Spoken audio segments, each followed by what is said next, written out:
Hey guys, welcome to a new video. Shukul's back again. He's not gonna leave. Not for a while. Right, so today I just would like to talk to you about my second healing journey.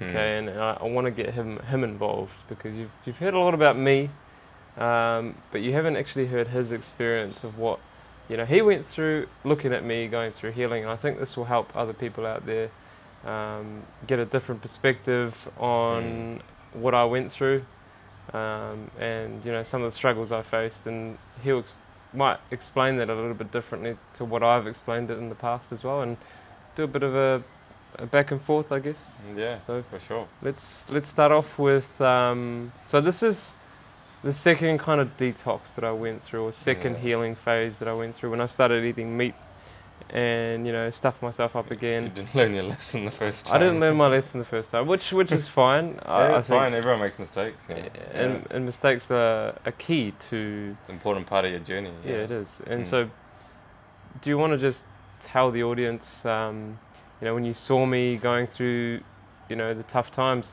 how did you feel?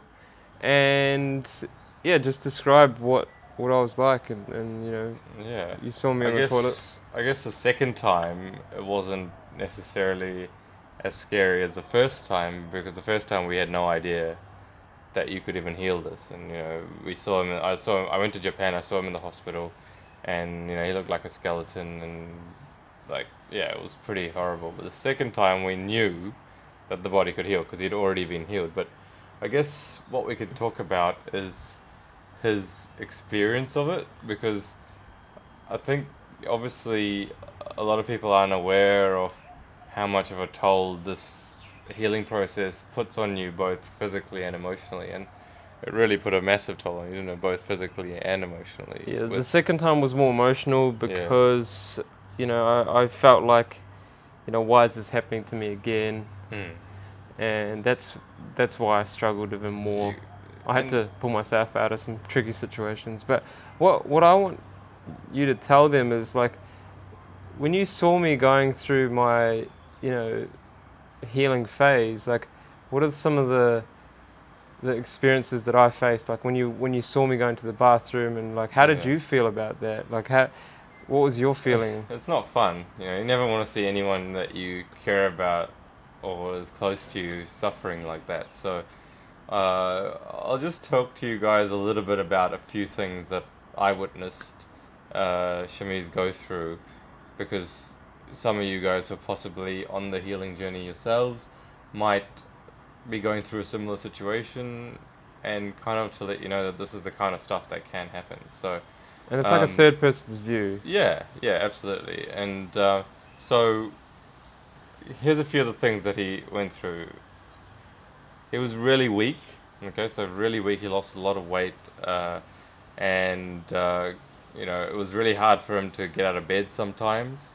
So it was just hard to see that. Like, here's someone that you've grown up playing sport with, being athletic, playing cricket, and running around the backyard, doing all sorts of things, and now he's struggling to walk to the bathroom.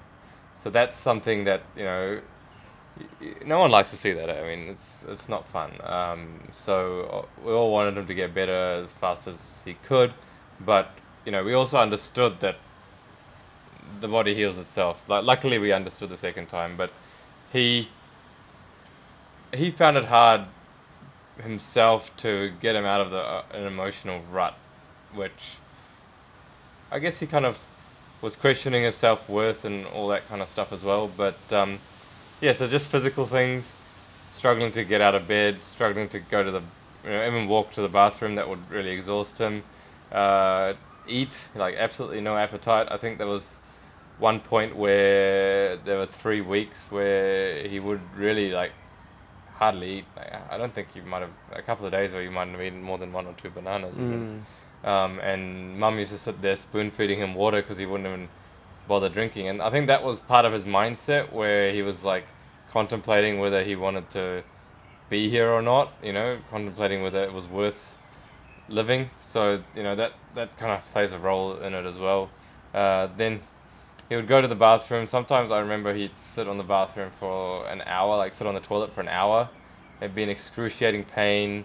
The stool sometimes would be black, even other colors like yellow, green, and you know, just seeing him in pain. I obviously wasn't in the bathroom with him, but you know, you could just hear from what he explained to me how painful it was, and yeah, you could hear it sometimes that it would be sore. So you know, like if you're groaning in pain and things like that, even if you weren't in the bathroom. So yeah, it wasn't fun for me, you know, watching what he was going through.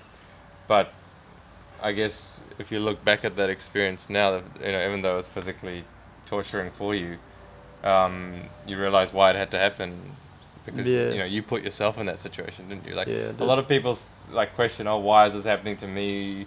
You know, what could I? Why did I do this? Or you know, not understanding that you put yourself in that situation. Yeah. You know, like with the things that you ate, with the things with your mindset, with the victim mentality that you had at the time, you did it. And the best part about that though is that as soon as you know that you put yourself in the position, you realize that you're the only one that can bring yourself out of it. So that's something that it got to a point after he hadn't really eaten anything for 3 weeks that, you know, he was so severely dehydrated that we had to take him to the hospital, and he had to get hydration drips, a saline IV, and I think that was the experience that really, like, being back in that hospital situation again was the thing that really, like, got him to the point where motivated also. But you know, like, they brought in 7 different doctors to try and kind of put some fear tactics to make him take medication again. And yeah, I think at that point, and this is from what Shams told me, he's probably told you guys as well, is that he realized that he never wanted to be in that situation again. He'll do whatever it takes to make sure he doesn't put himself in this position again. And there was a big click, and there was a click or a change in his mindset. He got out of that victim mentality. He realized that he actually did want to live, and he did want to make something of his life. And so that's when things started to turn around, and emotionally he changed his mindset. Physically he started doing the right things again, started eating better, and yeah, he turned his life around. That's my experience. Yeah, I guess I'll just add a little bit to that. Obviously, you know, the mind plays a massive role, as I've been talking about, and it can go both ways. You know, you can get really negative, or you can pull yourself out of the situation, and you're the only person that can do that. Others around you can only do so much, but you're the one that needs to understand that it's your life to live, not anybody else's. And if you want to be in health and not suffer from colitis, yes, diet can take you so far, but your mental stability is what's going to get you to the next level. Yeah, we find this with a lot of our clients. Like, you have to focus on the physical and the mental, both your body and your mind focusing on the same goal, because the physical healing can take you quite a long way, and you can definitely get a lot of relief, but you'll still have finish the job. Yeah, finish the job. Like, you still have little lingering symptoms unless you can fully be at peace with who you are. And you need to do other things. Like, you need to find out who you are, find like a love for yourself and self-worthiness and self-acceptance. All of that stuff needs to come, because otherwise it becomes really hard. Yeah, so I mean, that's my experience of how Shamiz went through his healing. It's obviously never fun to see anyone in your family or someone that you care about going through that. So if anyone has any questions or comments, please write them in the comment section below, and I'll be happy to answer them. And also, you know, thank you so much for tuning into this video and you know, hearing what we have to say. Yeah, cool. And give this a like as well if you thought it was helpful, and subscribe to our channel, and we'll see you in the next video.